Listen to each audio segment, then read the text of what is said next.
Lahat naman tayo nag-aral sa school, pero ang dami nating natutunan o naituro sa atin, medyo kung hindi man obsolete na, mali.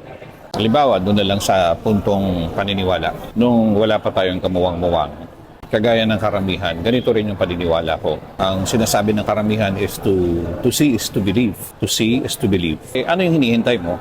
Ano yung hinihintay mong tignan para gumalaw ka? Kailangan may makita ka munang paniniwalaan mo para you take a step forward, you decide. Pero ngayon, nagkaedad na tayo. Marami na tayong pinagdaanan, pagsubok, challenges, and marami na rin learnings. Compounded wisdom.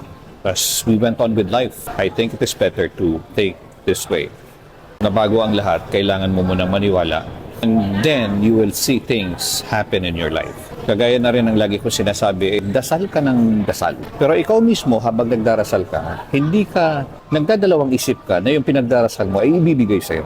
Sa madaling sabi, hindi ka naniniwala sa pinagdarasal mo. Kaya nga ang point ko dyan is, huwag ka na magdasal kung hindi ka lang naman naniniwala. Pero bago pa man ang lahat, naniniwala ka na sa Kanya, naniniwala ka na sa hinihingi mo, naniniwala ka na ibibigay sa iyo yung hinihingi mo.